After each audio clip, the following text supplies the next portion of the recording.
Pada kesempatan kali ini, kita akan mengkisahkan tentang dua nabi mulia, yaitu Nabi Zakaria dan putranya, Nabi Yahya alaihissalam. Nabi Yahya merupakan salah satu nabi yang wafat dengan cara dipisahkan antara kepala dan badannya karena suruhan Raja Herodes. Ketika itu kepalanya dijadikan mahar untuk wanita pelacur, sehingga kisahnya ini menarik untuk kita kisahkan. Sahabat Pijar Studio yang dirahmati Allah Ta'ala, di tanah suci Baitul Maqdis, jauh sebelum kelahiran Nabi Isa alaihissalam, hiduplah seorang nabi yang lembut hatinya, teguh ibadahnya, dan penuh kasih terhadap umatnya.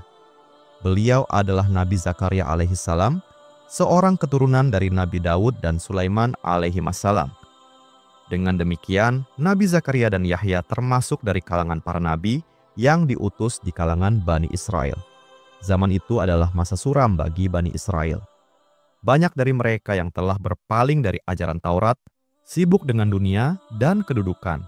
Bahkan sebagian menyelewengkan hukum-hukum Allah demi kepentingan mereka sendiri. Di tengah gelapnya zaman itu, berdirilah seorang nabi yang menjadi pelita di tengah kegelapan, yaitu Nabi Zakaria alaihissalam. Beliau adalah seorang imam tua yang setiap malam menengadahkan tangan dengan suara bergetar, memohon agar cahaya iman tidak padam di hati umatnya.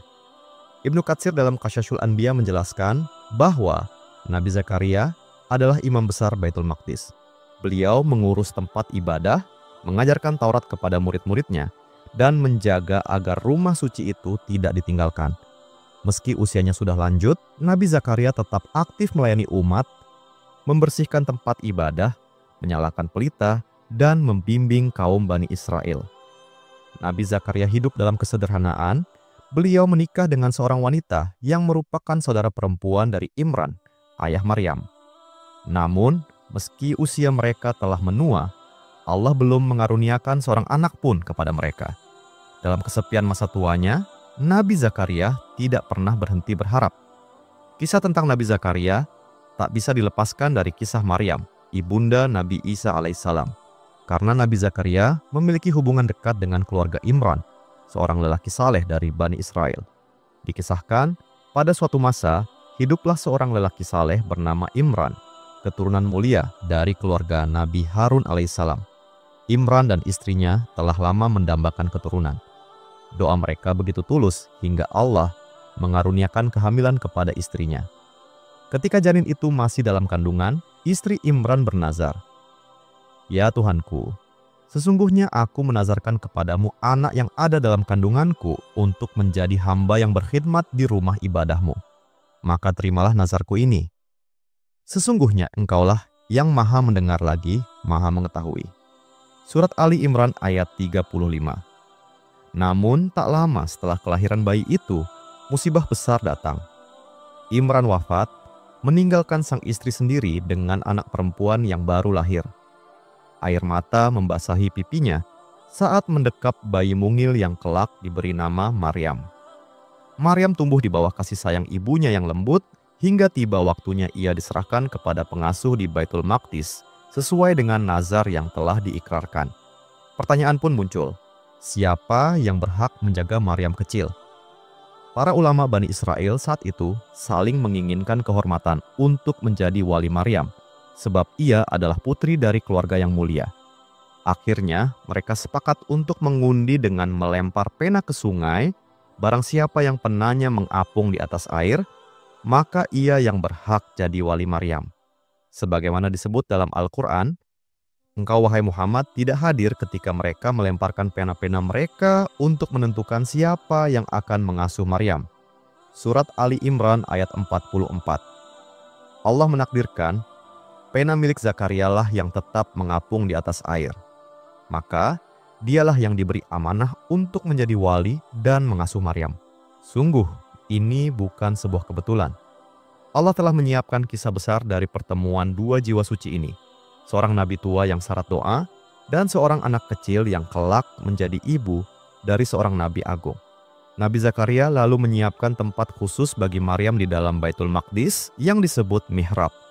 Sebuah ruangan kecil yang bersih, tenang, dengan lentera minyak yang menyala redup di malam hari. Di sanalah Maryam tumbuh. jauh dari dunia namun dekat dengan Tuhannya. Setiap hari Nabi Zakaria datang membawa makanan.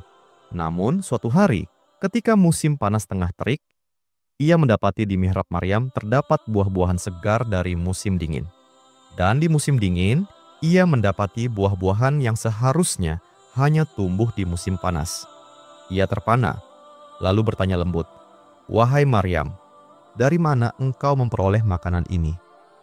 Maryam tersenyum tenang, menjawab dengan suara lembut yang seolah menenangkan jiwa, "Itu dari Allah. Sesungguhnya Allah memberi rezeki kepada siapa yang Dia kehendaki tanpa batas." Surat Ali Imran ayat 37. Mendengar jawaban Maryam, Nabi Zakaria terdiam lama. Beliau melihat langsung bukti kebesaran Allah di depan matanya. Dan disitulah hati Nabi Zakaria bergetar dan berkata, "Jika Allah mampu memberi rezeki yang tak terduga kepada Maryam, apakah mustahil bagi Allah memberi anak kepadaku, meski aku sudah tua dan istriku mandul?" Sejak hari itu, sesuatu di dalam diri Nabi Zakaria kembali hidup. Sebuah harapan kecil yang selama ini terkubur di bawah tumpukan keraguan dan waktu, kini menyala kembali. Malam itu, saat seluruh penduduk Baitul Maqdis tertidur, Nabi Zakaria berdiri di mihrabnya. Ia menengadahkan tangan dengan suara lirih penuh kerendahan, memohon kepada Rabb-Nya. "Ya Tuhanku, sesungguhnya tulangku telah lemah dan kepalaku telah dipenuhi uban, tetapi aku belum pernah kecewa dalam berdoa kepadamu, ya Rabb-Ku. Aku khawatir terhadap penerus-penerusku setelah aku, dan istriku pun seorang yang mandul. Maka anugerahkanlah kepadaku dari sisimu seorang anak yang akan mewarisi aku dan mewarisi keluarga Yakub. Jadikanlah dia, ya Rabb-Ku, seorang yang engkau ridhai." Surat Maryam ayat 4-6. Dalam hening malam, doa itu naik ke langit. Allah mendengar setiap desah dan air mata hambanya yang saleh. Tidak lama kemudian, malaikat Jibril datang memanggil dari balik mihrab, membawa kabar yang menggetarkan langit dan bumi. "Wahai Zakaria, sesungguhnya kami memberi kabar gembira kepadamu dengan kelahiran seorang anak bernama Yahya, yang belum pernah kami jadikan sebelumnya seseorang yang serupa dengannya." Surat Maryam ayat 7. Nabi Zakaria pun terkejut. Lalu beliau berkata, "Ya Tuhanku, bagaimana aku akan mempunyai anak, padahal istriku mandul dan aku sendiri sudah sangat tua?" Jibril menjawab, "Demikianlah, Tuhanmu berfirman, hal itu mudah bagiku. Bukankah aku telah menciptakanmu dahulu, padahal kamu belum ada sama sekali?" Surat Maryam ayat 9. Nabi Zakaria pun langsung sujud dalam syukur. Namun sebelum Jibril berlalu, Nabi Zakaria bertanya, "Ya Rabb-Ku, berilah aku tanda agar aku mengetahui kapan janji ini akan terjadi." Jibril alaihissalam kemudian berkata, "Tandanya, engkau tidak akan dapat berbicara kepada manusia selama 3 hari, kecuali dengan isyarat. Maka sebutlah nama Tuhanmu sebanyak-banyaknya, dan bertasbihlah pada waktu pagi dan petang." Surat Maryam ayat 10-11. Sejak malam itu, Allah memberikan sebuah tanda kepada Nabi Zakaria. Beliau tidak dapat berbicara selama 3 hari penuh, kecuali dengan bahasa isyarat.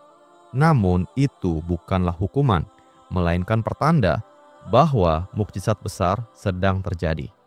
Selama masa itu, Zakaria sibuk bertasbih, berzikir, dan mempersiapkan diri menyambut kelahiran anak yang dijanjikan. Tak lama kemudian, sesuatu yang mustahil di mata manusia akhirnya terjadi. Istri Zakaria, yang sebelumnya mandul dan telah berusia lanjut, kini benar-benar mengandung. Beberapa bulan pun berlalu, dan tibalah saat yang dinantikan. Dari rahim seorang wanita yang dulunya mandul, lahirlah seorang bayi laki-laki. Bayi itu diberi nama Yahya, sebuah nama yang langsung Allah tetapkan. Ini merupakan sebuah kemuliaan yang agung, sebab sangat jarang seorang nabi diberi nama langsung oleh Allah. Kelahiran Yahya mengejutkan masyarakat Bani Israel. Bagaimana mungkin seorang nabi tua yang lemah bisa memiliki anak? Mereka tahu itu mustahil secara medis. Namun mereka juga tahu ini adalah tanda kekuasaan Allah. Bagi orang-orang beriman, kelahiran Yahya adalah kabar gembira, tanda bahwa Allah tidak pernah meninggalkan mereka. Namun bagi yang keras kepala, peristiwa itu justru menjadi ujian. Apakah mereka mau menerima bukti nyata kekuasaan Allah, ataukah tetap berpaling dalam kesombongan? Yahya bukanlah anak biasa. Sejak awal kehidupannya, Allah telah menyiapkannya untuk menjadi seorang nabi muda penuh hikmah. Al-Quran menggambarkan sosok Yahya dengan ungkapan yang indah. Wahai Yahya, ambillah kitab Taurat itu dengan sungguh-sungguh, dan kami berikan kepadanya hikmah selagi ia masih kanak-kanak. Dan kami jadikan dia penuh kasih sayang dan suci, serta seorang nabi yang termasuk orang-orang saleh. Surat Maryam ayat 12-13. Sejak lahir, Yahya telah menjadi tanda. Ia bukan sekadar anak dari orang tua yang renta, tetapi simbol bahwa cahaya kebenaran akan terus bersinar, meski dunia diliputi kegelapan. Dari doa liris seorang nabi tua, lahirlah seorang nabi muda yang kelak berdiri di hadapan Raja Zalim dengan suara lantang. Kelahiran Yahya menjadi permulaan dari sebuah kisah besar. Kisah kesucian, keberanian, dan pengorbanan. Sahabat Pijar Studio yang dirahmati Allah Ta'ala, Nabi Zakaria mendidik Yahya dengan penuh cinta dan kesungguhan. Meski usianya telah senja, ia merasakan harapan baru bagi umatnya. Di bawah bimbingan sang ayah, Yahya tumbuh menjadi pribadi zuhud, pemberani, dan sangat taat kepada Allah. Ketika Yahya mulai beranjak dewasa, orang-orang semakin menyadari bahwa ia bukan pemuda biasa. Umurnya masih muda, wajahnya tampan, tubuhnya sehat, tetapi ia sama sekali tidak tertarik pada dunia. Pemuda lain di Bani Israel berlomba-lomba mencari pekerjaan yang menghasilkan banyak harta, menyiapkan pesta, mencari kemewahan, dan sibuk dengan kesenangan. Tetapi Yahya memilih jalan lain, hidup sederhana, jauh dari gemerlap dan dekat dengan Allah. Allah memujinya dalam Al-Quran, dan kami anugerahkan kepadanya kasih sayang yang mendalam dari sisi kami dan kesucian, dan ia adalah seorang yang bertakwa. Surat Maryam ayat 13. Dalam kesehariannya, Yahya tidak pernah memakai pakaian mewah. Ia sering memakai baju dari kulit binatang atau kain kasar yang tidak menarik. Orang-orang yang melihatnya merasa heran. Sebagian bahkan berkata, "Wahai Yahya, engkau seorang putra nabi, mengapa tidak mengenakan pakaian yang indah agar dihormati orang?" Yahya menjawab lembut, "Kemuliaan tidak terletak pada pakaian. Kemuliaan terletak pada hati yang bersih dan amal yang diterima Allah." Ia ingin mengajarkan kepada manusia bahwa pakaian hanya menutupi tubuh, sedangkan pakaian takwalah yang menutupi aib di hadapan Allah. Makanannya pun sangat sederhana. Yahya lebih sering memakan dedaunan, biji-bijian, atau buah-buahan yang tumbuh liar di hutan. Kadang ia hanya makan setangkai sayuran atau segenggam kurma. Orang-orang bertanya, "Apakah engkau tidak ingin menikmati daging atau makanan lezat sebagaimana orang lain?" Yahya menjawab dengan wajah tenang, "Aku tidak mencari kenikmatan dunia. Aku hanya ingin mengisi tubuhku sekadar agar kuat beribadah kepada Allah." Bagi Yahya, makanan bukanlah sarana kesenangan, melainkan sekadar bahan bakar untuk menjaga hidup agar bisa terus beribadah. Orang-orang yang melihat Yahya sering tersentuh. Kehidupannya yang begitu sederhana membuat banyak orang sadar betapa mereka terlalu cinta dunia. Seorang pemuda berkata setelah melihat Yahya makan hanya dedaunan, "Demi Allah, aku malu. Aku makan roti dengan mentega, tetapi Nabi Allah hanya makan dedaunan." Bahkan sebagian orang kaya menangis ketika melihat kesederhanaan Yahya, karena mereka merasa jauh dari Allah meski harta berlimpah. Yahya pernah berkata dalam nasihatnya, "Wahai manusia, dunia ini bukan tempat tinggal. Dunia ini hanya jembatan menuju akhirat. Jangan kalian membangun rumah megah di atas jembatan yang akan runtuh." Ucapan ini membuat banyak orang merenung. Dunia memang sementara, tetapi manusia sering memperlakukannya seakan abadi. Bagi Yahya, dunia adalah ladang, bukan istana. Dunia hanya sarana untuk menuju Allah, bukan tujuan akhir. Pada masa itu, banyak pemuka Bani Israel yang hidup mewah. Mereka duduk di kursi kehormatan, memakai pakaian indah, memakan makanan lezat, dan dihormati rakyat. Tetapi Yahya tampil sebaliknya. Ia hidup di hutan, berpakaian kasar, memakan tumbuhan liar, dan lebih suka kesendirian. Namun justru kesederhanaannya membuat Yahya dihormati lebih tinggi daripada semua ulama duniawi itu. Orang-orang berkata, yang satu duduk di istana, yang satu duduk di tanah. tetapi yang di tanah lebih dekat ke langit daripada yang di istana. Ketika Yahya berusia dewasa, Allah mengangkatnya sebagai nabi. Ia menerima amanah besar, menyeru Bani Israel agar kembali kepada ajaran Taurat yang benar. Bani Israel pada masa itu telah jauh dari wahyu. Hukum Taurat ditinggalkan, banyak ulama mereka menjual kebenaran demi kedudukan. Para pemimpin terjebak dalam kemewahan dan masyarakat terperangkap dalam dosa, riba, zina, kezaliman, serta penyembahan hawa nafsu. Dalam suasana rusak inilah Nabi Yahya alaihissalam berdiri tegak. Seorang pemuda yang zuhud, hatinya penuh hikmah, suaranya lantang menolak kemaksiatan. Dikisahkan, suatu hari Nabi Yahya alaihissalam pernah menyampaikan khutbah di hadapan Bani Israel. Dengan suara lantang yang menggema, beliau menyeru, "Wahai Bani Israel, Allah memerintahkan kalian dengan 5 perkara. Menyembah Allah semata tanpa menyekutukannya, menegakkan salat, menunaikan zakat, berpuasa, dan senantiasa berzikir mengingat Allah." Suara Nabi Yahya menggema, menusuk hati kaum Bani Israel. Sebagian dari mereka menangis, sebagian menundukkan kepala. Namun ada juga yang membenci ketegasan itu, terutama mereka yang selama ini menikmati keuntungan dari kezaliman. Salah satu keberanian Nabi Yahya adalah menegur para ulama yang menjual agamanya demi kedudukan. Mereka hidup dalam kemewahan, dekat dengan istana, dan sering memutarbalikkan hukum Taurat demi menyenangkan penguasa. Nabi Yahya berkata dengan keras, "Kalian adalah pewaris Taurat, tetapi kalian menjualnya dengan harga yang murah. Kalian duduk di kursi kehormatan, tetapi di sisi Allah, kalian terhina. Ingatlah, kitab Allah bukan untuk diperdagangkan, tetapi untuk diamalkan." Ucapan ini membuat banyak orang geram. Namun kebenaran sudah terucap, dan Nabi Yahya tidak peduli pada kebencian manusia. Dakwah Nabi Yahya alaihissalam tidak selalu mendapat sambutan baik. Ketegasan ucapannya membuat banyak hati panas. Para penguasa istana merasa tahtanya terancam. Ulama-ulama palsu yang hidup dari kepalsuan merasa terusik. Sementara orang-orang kaya yang zalim merasa dipermalukan. Fitnah pun mulai ditebarkan. Mereka berkata, Yahya terlalu keras. Yahya membawa ajaran baru. Yahya ingin menggulingkan penguasa. Namun rakyat kecil melihat kebenaran. Mereka mengenali keikhlasan seorang nabi muda yang tak gentar membela agama Allah. Bagi mereka, Yahya adalah cahaya yang menuntun di tengah kegelapan. Maka masyarakat terbelah.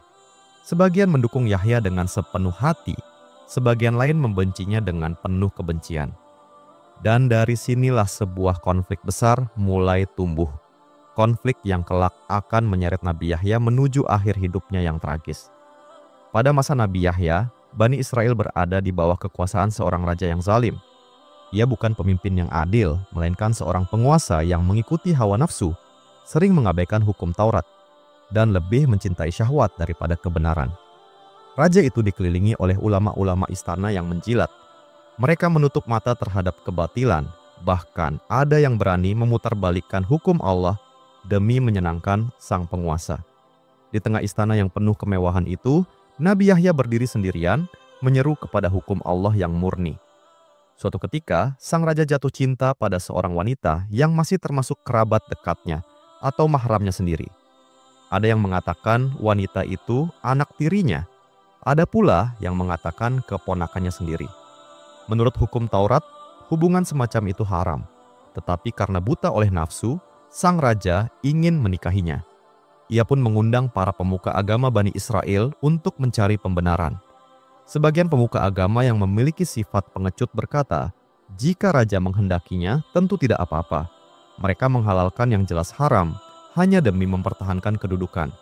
Namun, berbeda dengan Nabi Yahya, beliau seorang nabi muda yang tidak bisa dibeli dengan harta dan tidak bisa ditakut-takuti oleh kekuasaan.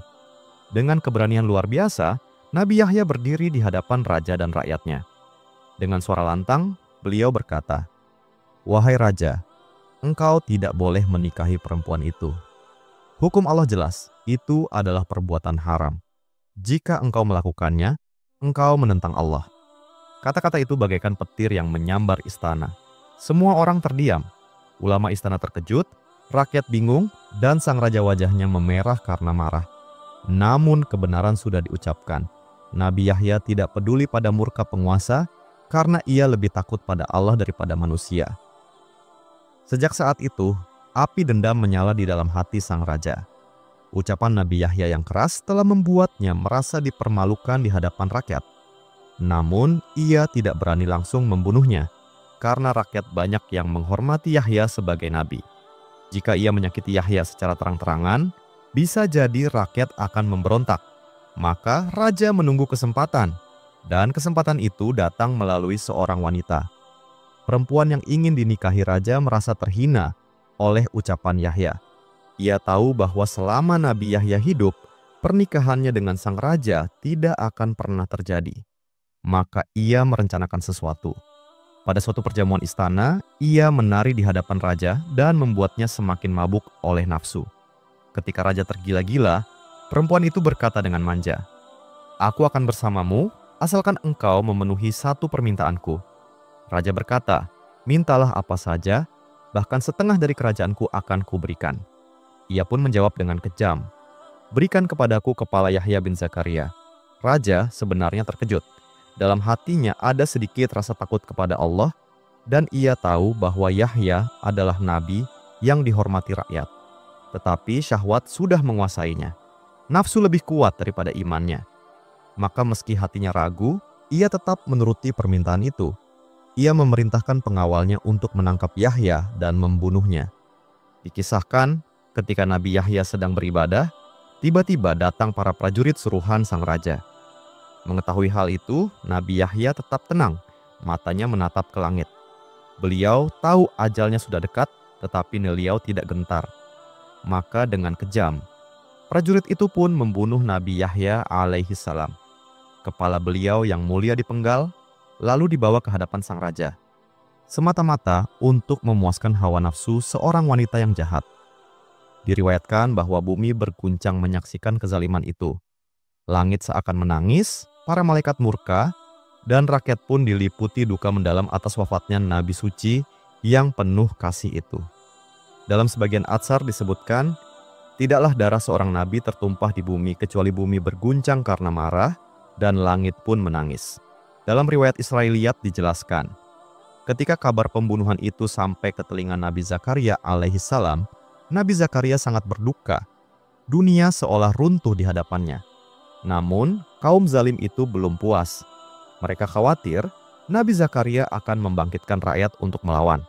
Maka mereka pun berniat membunuhnya, menghapus jejak kenabian dari tanah mereka. Nabi Zakaria kemudian berlari menuju hutan, memohon perlindungan Allah. Dalam kitab tafsir Al-Qurtubi disebutkan bahwa ketika pasukan raja mengejarnya, Nabi Zakaria berlindung di dalam sebatang pohon besar. Dengan izin Allah, pohon itu terbelah dan menelan tubuh beliau. Hanya ujung bajunya yang terlihat di luar.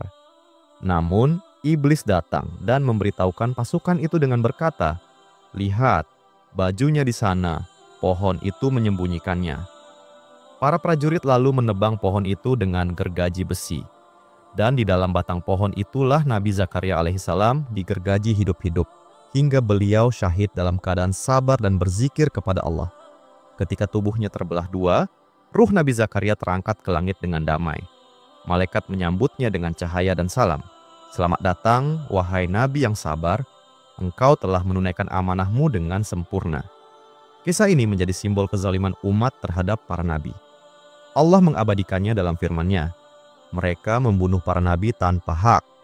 Surat Al-Baqarah ayat 61.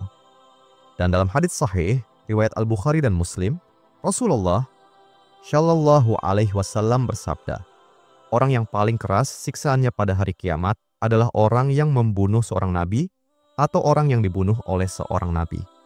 Hadis riwayat Ahmad dan Tabrani dengan beberapa sanad. Darah Nabi Yahya dan Zakaria tidak tumpah sia-sia. Dari kisah mereka, kita belajar bahwa kebenaran tetap harus disuarakan, meski nyawa menjadi taruhannya. Keduanya adalah simbol ketaatan, keberanian, dan kemurnian hati. Mereka gugur bukan karena lemah, tetapi karena memilih ridha Allah di atas keselamatan diri. Rasulullah Shallallahu alaihi wasallam bersabda, "Para nabi adalah saudara seayah dan seibu, agama mereka satu." Hadis riwayat Bukhari dan Muslim. Dan keduanya, Yahya dan Zakaria alaihissalam adalah dua nabi suci yang disatukan oleh darah, kenabian, dan cinta kepada Allah. Inilah kisah Nabi Zakaria dan putranya Nabi Yahya alaihissalam. Wallahu a'lam. Assalamualaikum warahmatullahi wabarakatuh.